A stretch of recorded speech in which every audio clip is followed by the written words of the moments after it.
Welcome to the Productivity Podcast. This is the first in a mini-series with our friends at Sims & Associates, and today I'm delighted to be joined by Donna Stevenson, Practice Manager for EMEA. Hi, Donna. Hi, Simon. How are you? Yeah, good, thanks. Good, thank you. So we've known each other for a while in various guises, in various organisations, haven't we? But for those, we have indeed. Those that are listening, do you want to tell us a bit about your career and how you ended up working at Sims & Associates? Yes, of course. So, hello, everybody. I started my career at Sainsbury's, and I stayed at Sainsbury's starting in stores and then working up through delivering many different types of projects across the business.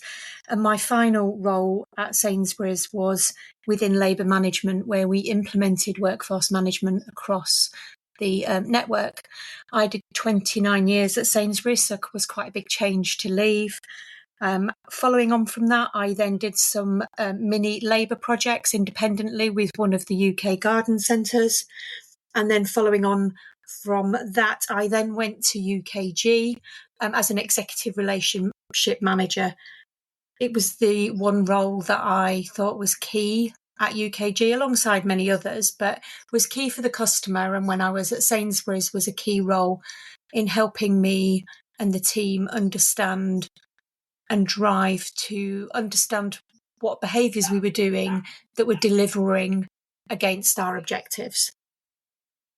And then following on from that, I moved to BP for about 18 months, where I was a retail productivity specialist, supporting across EMEA with the rollout of workforce management solutions end to end. I joined Sims & Associates in August last year as the practice manager, working with an implementation team across EMEA. Excellent. So a varied career, kind of navigating down that workforce management path, which is the key of the conversation today, isn't it? So we're going to talk about change, not forgetting the change, certainly in your WFM implementations. You've seen it clearly both sides, Donna, which is great. So you've seen it from client side, you've seen it from vendor side, and now you kind of Sims sit in that agnostic world, don't they, in terms of just trying to get the best result for organisations implementing UKG. Yes, absolutely. I think you can implement any workforce management solution, but underpinning that is the change management and the engagement around that. So first of all, have your clear objectives, but then actually, how do we manage that change? For me, a workforce management solution is an enabler to managing our teams and managing our people, delivering schedules that are fit for purpose, but it's not the total answer. It doesn't remove the need to manage and to be able to engage our store teams. A lot of my history has been within retail, so I'll refer back to a sort of a store team. I think we still need to engage our managers in what we're trying to deliver and what their role is in managing their people alongside the WFM solution as an enabler. Yeah, and it seems that change end-to-end management is kind of the missing link. So people get really excited, don't they, about buying a solution, and like you say, whether it's the red one, the green one, the blue one, there's lots of focus specifically from IT, from procurement, have we got the best tech, have we got the best price? And there'll be operations people in there with their how's this going to work hat on. But I'd see, and I don't know if you still see it, that seems to be the big beauty parade and the big excitement bit. Then it quickly just goes into project mode of delivery. And, I agree. And people do, I'm not saying people don't, but people do consider engagement. But it is more about a project plan to deliver an IT solution than a change management program. I've seen that time and again, and I think, I referred back to my executive relationship manager role. That was one of the key parts for my role, was to talk to customers around how they were engaging and managing those changes with their teams. It's such a waste to implement a solution totally and then not have it operating as you saw it operating And often the key factor there is the change in engagement piece. Whilst has been touched and is always part of a project plan, hasn't really been embedded. And why do you think that is? Do people just get too excited with the tech and treat it just like a tech project rather than a change project? Yes, absolutely. I think that's why I think we implement a technology project. It's seen very much as an IT project, which is, I mean, it's IT at the end of the day. It's owned by an IT team, but I think we need to remember that who's the customer, and the customer are our colleagues at the end of the day, because we're buying in a solution that's helping us manage them, helping us give them tools to be able to manage their working life, their scheduling, their time card, etc. And I think it's important that we remember who's the end user, and to get them to buy in and want to use the tool. You've got to explain why and what the benefits are to them. Almost sell it to them, Simon, I think. Would you agree? Yeah, no, absolutely. And I liken it to EPOS. So buy an EPOS solution. For those that don't know, EPOS are a till solution. So the buttons you press on the till. Buy a WFM solution. They're both tech solutions. So both will probably be procured in a similar way, thought about in terms of rollout in a similar way. I think the big difference here is, Donna, and again, be interesting if you agree, you put an EPOS solution in as a colleague, I turn up, you train me how to use it, I press the buttons, I give you the change for your cash, I process your card payment, maybe not check anymore. But it's fairly binary and it doesn't change when I work. It's not particularly emotional. I might like it or not like it, but it's the way it is. And we know the answer of how we're going to do things when we set up the solution and buy it. WFM, on the other hand, we pump a load of data in, sales, transactions, labour standards, workload, whatever. We spend a lot of time doing that up front, and we're not quite sure the answer it's going to tell us. And the answer will mean something different for each colleague, and emotionally might mean you need me to change my working days at worst, hours within day at best. So there's an individual consequence of that solution, which from the till system, it's binary. Press 1, 2, and 3, and you equal kind of whatever you get. But we don't quite know. And the answer could change week on week, couldn't it? Oh, absolutely. It could change week on week. And I think that's a really key point, Simon. The impact of a WFM solution versus the impact of a POS solution is it impacts me as an individual and potentially my working hours, my working days. And therefore there's a change challenge. So me as an individual will go through a change curve. For some people that may be flatter than others. It depends on the impact. And I think it's being aware of that and understanding the benefits. There's also a little bit of I've always done what I've always done, and therefore I know what hours I need, and I know where I need people, and I don't need a system to tell me that. Yeah. And there's a bit of a reluctance sometimes to change. So it's really key that we demonstrate the benefits, not only to the business, but to the manager. So it allows me to be more hands-off as a manager because it's creating those schedules for me where I need them. But it also means I need to be a bit more hands-on with my people and making sure that they're engaged and happy and understand why the scheduling how it is. Yeah, totally agree. And I think when we talked about setting up this episode, we kind of said the solution's the enabler, not the answer. Where other tech projects, the solution is the answer. So in our EPOS example, the new EPOS system is the answer because it's binary. It gives you the output. It tells you the change, whatever. I agree. I think that's really key. And I think it is an enabler. I mean, I think I said to you before, I had a comment at some point in my career where one of the store managers said to me, but that's UWFM system makes me overspend. And I was like, how does it do that? Yeah, exactly. And it is a system, but we do have to interact with it. And like any system, good data in, good data out. Absolutely. Absolutely. It's really important that the data that we have feeding in is clear, is accurate, and is feeding into the right place.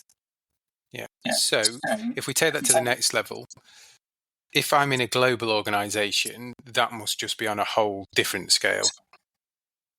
Absolutely.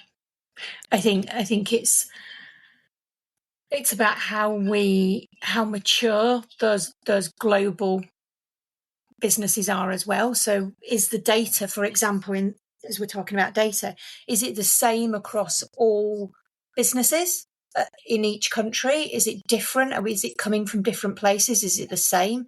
Particularly when you're trying to align a global business.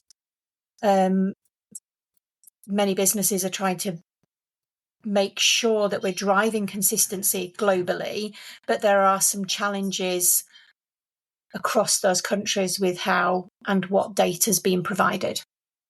And there's also the cultural bit, isn't there? There's the payroll bit. So I know I've done some work before in the Nordics, and Sweden and Norway have, for them, what seems simple, but based on the UK being very, very simple, really challenging rules around paternity, maternity leave based on the number of children you have and all sorts of things. So it's not as simple as just throwing a blanket over it all and saying off you go.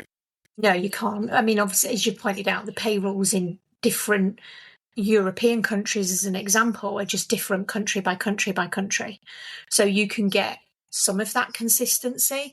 And I do think that globally we should be aiming for, I'm going to use the 80-20 rule, but it could be 70-30, it could be 75-25. But we should be aiming as global businesses to drive as much consistency as we can. However, acknowledge and accept that there is some differences between countries that we need to allow for because of the pay rules and the way that we operate. Yeah, and there's a massive benefit just in enforcing the rules, isn't there? Because I think back to my time running DIY stores and the like, and it was, I'll show my age now, it was kind of in the infancy of workforce management. And I suspect we broke the rules all the time in terms of time off between shifts, in terms of underpaying people, overpaying people, and just having that basic structure in place that says this is the legal rule.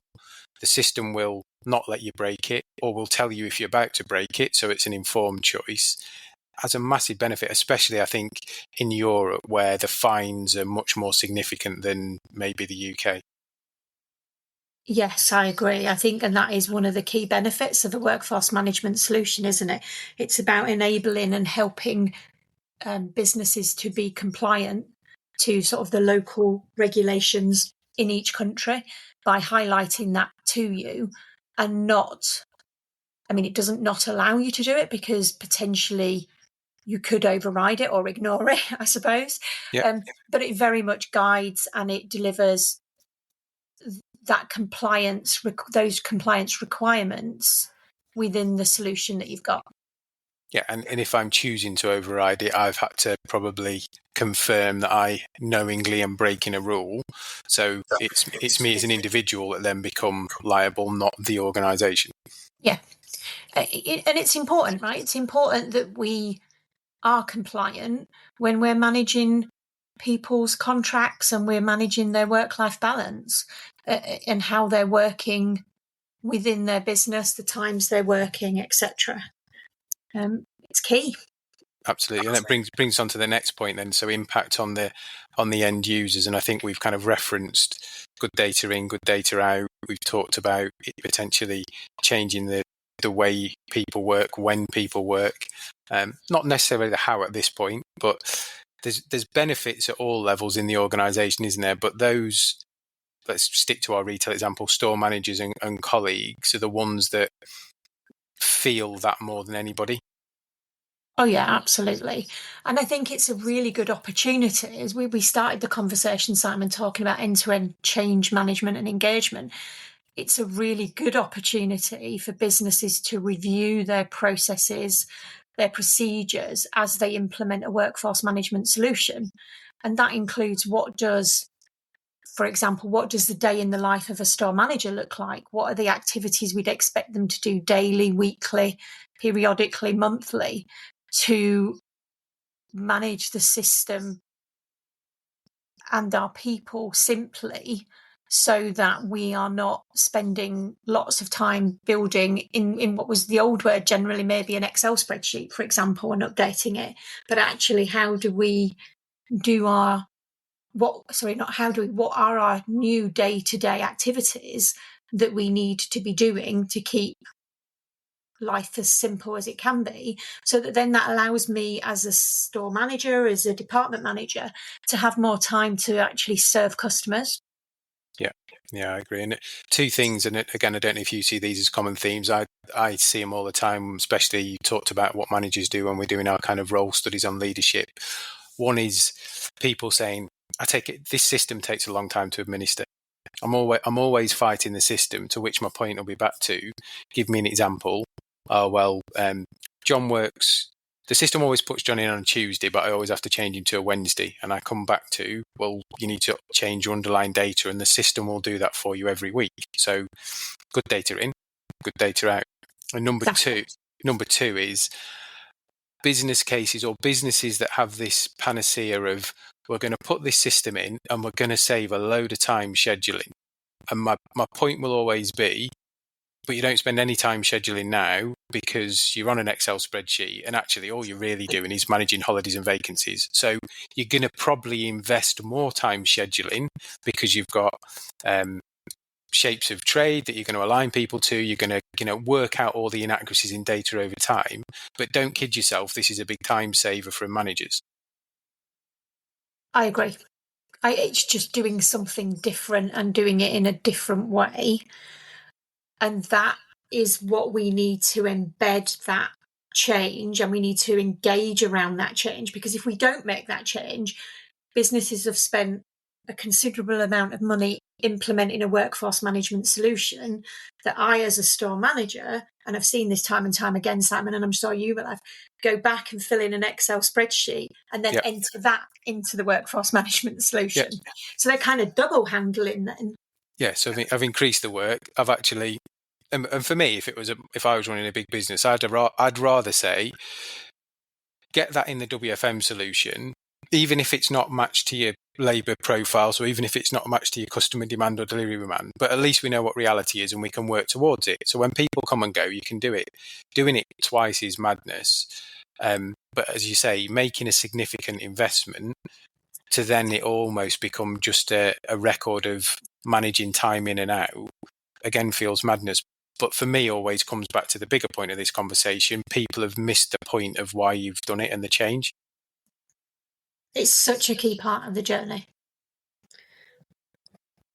So I know you've done a blog recently, and we'll put it in the show notes, which has got kind of some amazing tips on. But kind of give us your top 3 or 4 tips for people who are either starting the journey, in the journey, have maybe come out the other side of the journey, because I think this is something that should always, like the whole productivity stuff and everything, should always be in review. It's not just something you pick up, you roll out and put down, because I think that's when all the potential pitfalls come. So what are your kind of top tips you've got to share?